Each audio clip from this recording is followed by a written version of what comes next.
Welcome to the Blind Loyalty Challenge. I am Amanda Cromhote from Truth Loyalty and the Blind Loyalty Trust. We interview world leaders in loyalty blindly. The challenge is about creating loyalty insight spontaneously and about a lot of fun. Simultaneously, it is about raising the awareness of the Blind Loyalty Trust, and 100% of the proceeds from my book, Blind Loyalty 101 Loyalty Concepts Radically Simplified, go towards the trust. We hope you enjoy the Blind Loyalty Challenge. Today's Blind Loyalty Challenge keeps us local in Cape Town. Well, actually, another Amanda Reekie. She's actually in Johannesburg, so it keeps us local in South Africa.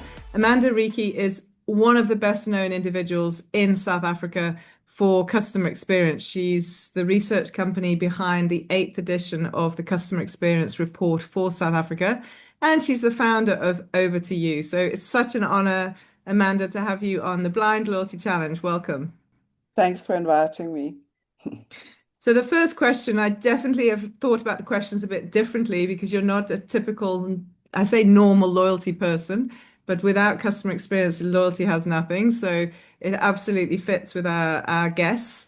So the first question was set by Letty Nkuna, who is one of the guest hosts of Let's Talk Loyalty, Loyalty TV, which I also host for Paula Thomas. And her question is, how do we actually measure emotional loyalty? Is there a metric we can rely on?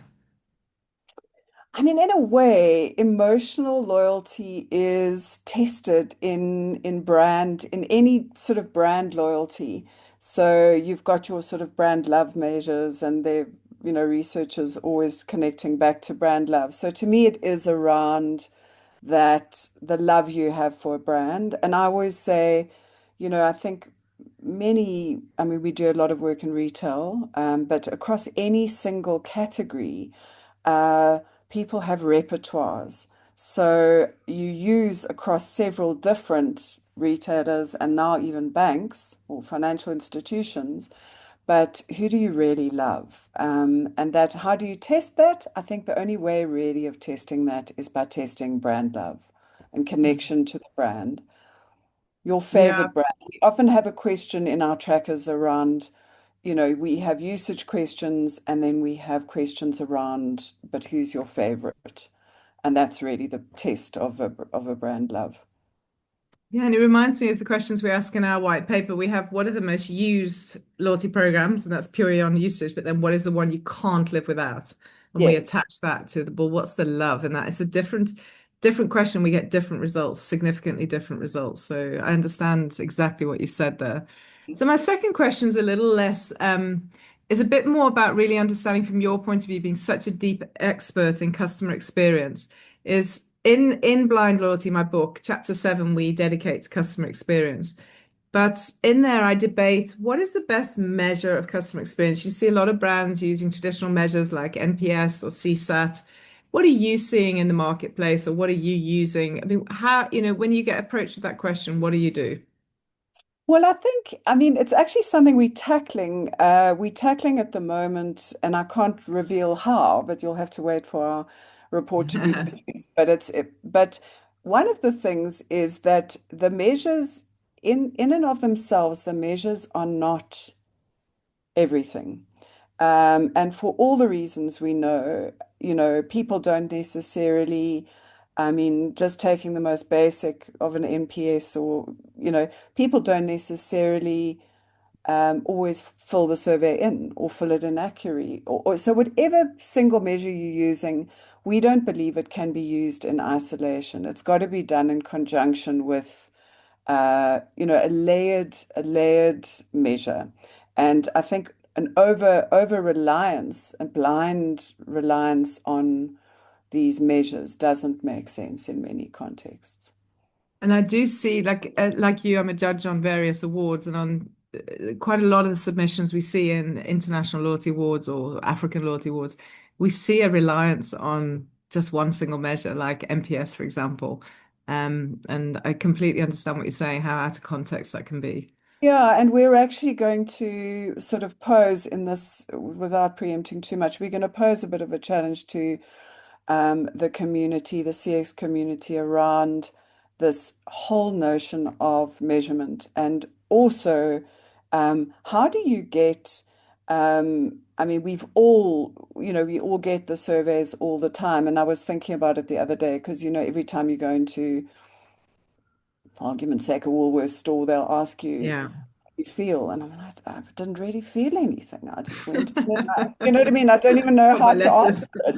So I think sometimes these things are also brands and businesses believing that they play a more prominent role in people's lives than they actually do. So Mm, mm.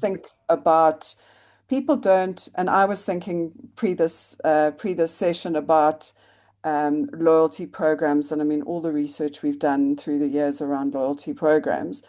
In reality, uh, people don't. The very, very well established programs that have been at it for years and that have almost built a brand I would say like a Smart Shop or a Clicks Club card. They are Yeah. brands, and say an eBucks, very well established brands. You kind of know the deal. They might switch things around a little bit, but you know the deals. You know what you're getting. For the rest, I don't think um, consumers know to the degree that brands wish they did exactly the mechan. And I think in answer Mm. to, so I think people don't really are not as involved in the business as you think they are. So, which Yeah. immediately means that whatever they say on a survey is to be taken with a pinch of salt. Well, we look forward to seeing your next report. My last question actually links to a little bit of what you've just mentioned. So, it's traditionally you, for example, as a customer experience expert and I'm a loyalty expert, we could both be working with the same company in separate silos and never Mm, the twain shall meet. So, like, I don't see very often, and it's very exciting when we do see chief customer officer roles, which bring the yes. whole piece together, but it's few and far between. So, what is your view on that? Like, loyalty is a whole function, a whole discipline in its own right. Customer experience is as well, but encompasses everything. How on earth can we take this forward to start to get them to work more closely together?